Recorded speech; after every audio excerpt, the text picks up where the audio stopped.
Today I want to share with you 4 of my top favorite vocal effects that everyone should know. I'll show you the effect itself, let you hear it on 4 different examples, plus I'll show you the exact settings that I use so you can steal them if you like. And a little bit later in the video, I've got a free gift for you that will help your mixes even more, so stick around for that. Sometimes the vocal needs to be dry, dry, dry. Just the vocal by itself, just leave it alone. But then sometimes it needs a little something extra, and sometimes the effects really make the vocal. The vocal by itself feels almost like half of the complete picture until you add those effects on top, and that can be a vibe that totally creates the vocal tone for the entire song or perhaps even the entire album. So it's important that we know some different ways to get some different sounds so we can pull those out in the event that we've got a track that just isn't quite working by itself and needs a little extra love. By the way, everything I'm going to show you today, with the exception of one thing, is stock plugins in Studio One.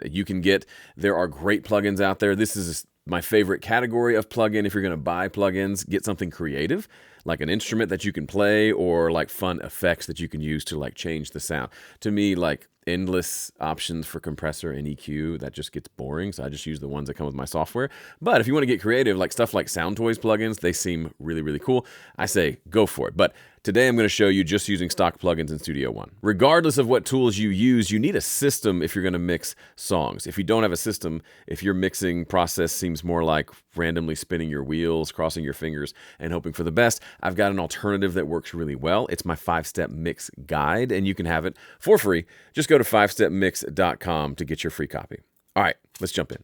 Okay, I've got 4 examples for you with 4 different effects. I'm going to start with my 4th favorite and work my way down to number 1. I'll play the clip for you, then I'll come back and show you what the effect was and how I set it up. I am only human, but I'm capable of the things that you thought weren't capable. Conversations easier said than done. Temptation better if it was gone. What goes around must come around. So when I'm gone, I'll surely be back again. All right, do you have any guesses? Yes, it's reverb, but what kind of reverb? This is something that I only use occasionally, but I love it so much it can never leave my arsenal. And the answer is a spring reverb. Guitar players will be familiar with a spring reverb. That amp over there, the Deluxe Reverb, has a spring reverb tank in it. It's literally a spring. You run the sound through it and it goes and makes this kind of cool, springy, pingy sound. This is the one exception to my stock plugin rule. I'm using the convolution reverb inside of Studio One, but I bought a whole bunch of impulse responses of spring reverbs years ago because I needed a spring reverb sound and there wasn't one in Studio One. It's called the Convology vintage spring reverbs, and there are a whole bunch. Who knew there were this many? But let me play for you the dry track and then we'll listen to it with the reverb. I am only human, but I'm capable of the things that you thought weren't capable. Conversations easier said than done. It just gives it this kind of weird, almost old-fashioned sound to it. And it's got this kind of metallic feel. Listen to the ending here. This is just the reverb with no dry signal. So we're gonna surely be back again.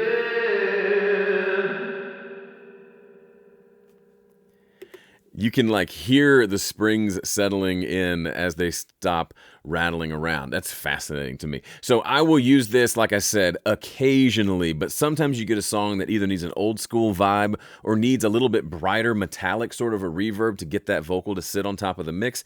This is my go-to. Okay, here's number 3. Bury it, I won't let you bury it, I won't let you smother it, I won't let you murder it. You just can't listen to that without making stank face. So that is, of course, distortion.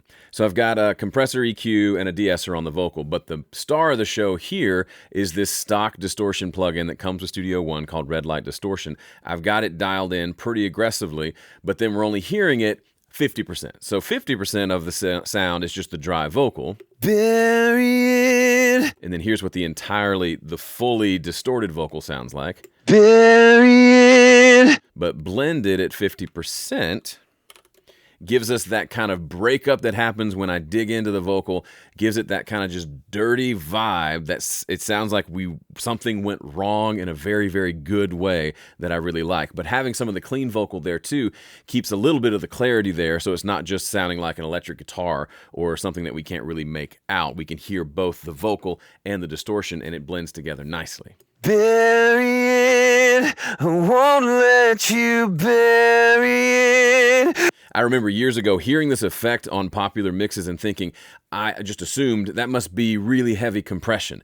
You really can't get this with heavy compression. You can try. What you'll end up with is really compressed, and heavy compression eventually will lead to a type of distortion depending on the kind of compressor that you use, but you don't have to use heavy compression to get this sound. Just use some sort of saturation or ideally some sort of distortion, or even an overdrive pedal will work. Because really, distortion and compression are cousins. Distortion just adds a lot more to the sound sooner, so you can get that breakup a lot quicker. Here's number 2. Take a listen. Well, I heard there was a secret chord that David played and it pleased the Lord, but you don't really care for music, do ya? Again, if you guessed reverb, you are correct, but specifically this time it is a plate reverb. I actually don't use regular room reverbs all that much. Like cathedrals, I find myself reaching for that spring reverb occasionally, and then a lot of the time I reach for a plate reverb because it gives me more of just a tail of the sound instead of giving me like all the reflections of the room. I really just want it to be an extra part in the song. So I'm using 2 plugins here. I'm using EQ after the reverb to get rid of all the muddiness, because reverbs are notoriously muddy. So there's just an EQ with a really high pass filter there. But then the reverb is just the simple flat plate preset inside of Studio One with a length of a ridiculous 5.3 seconds. So here's the reverb just by itself.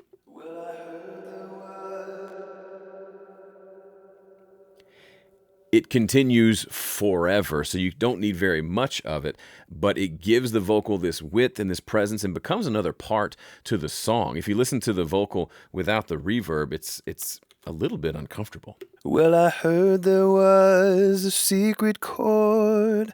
It's like, ugh, it feels naked, kind of. Add in some reverb and, of course, a guitar with some nice reverb on it as well, and we're off to the races. But you don't really care for music, do ya? Now, you can dial this up more if you want to be aggressive, but I find at some point it becomes too much. But you don't really care for music, do ya?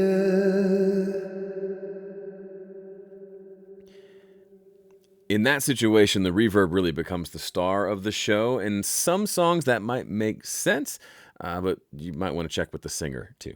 All right, here's my number 1 favorite go-to vocal effect. Some of you can probably guess this without even listening.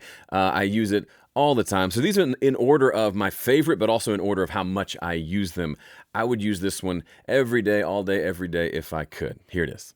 I must admit, can't explain any of these thoughts racing through my brain. It's true, baby, I'm howling for you. And that, of course, is our good friend slapback delay. The cool thing about slapback delay is you don't need anything fancy. You could create this by literally duplicating the track and just delaying it by about 100, 110 milliseconds, and you've essentially got slapback delay. Let me show you how I set that up. I've got to send on my vocal channel to this analog delay in Studio One, and I've got it set to be mono. You could have it be stereo. Stereo can be cool too, depending on the song. I must admit, can't explain. That's technically a couple of repeats instead of just one. So like a proper slapback delay is mono with a single repeat. That means feedback is all the way down. And then you set the time to, I usually like 110 milliseconds plus or minus a little bit. And that's what it sounds like here. I must admit, can't explain any of these thoughts racing through my brain. It's true. Now, if you've got a song that lends itself to it, something like this that's pretty aggressive, you can add some overdrive or some distortion to just the delay signal for a really cool vibe. The Studio One analog delay actually has that built in. So if I turn up this tape saturation, or I could put a whole distortion plug-in after this, it starts to get real vibey real quick, and I can roll off some lows and highs to make it a little more lo-fi. I must admit, can't explain any of these thoughts racing through my brain, it's true. So similar to the distorted example, we can hear the clear, clean vocal, and then a little bit later we hear this kind of muffled, distorted vocal coming afterwards. Here's what the slapback delay sounds like by itself. I must admit, can't explain any of these thoughts racing through my brain, it's true. I mean, that's a cool vibe by itself, but add in the real vocal and we are off to the races. Baby, I'm howling for you. All right, that's it for me for today. If you like what you saw here and you want to copy any of these settings, just go find the settings when I pulled them up on the screen, take a screenshot, and then go duplicate that in whatever system you are using. Make it a part of your template. Make presets that you can pull in easily when and if you want to use one of these effects on your next vocal mix. All right, that's it for me for today. If you want to watch another video on me on reverb, specifically 4 or 5 rules that I tend to use every time I use reverb, watch this video. Thanks for watching. See ya.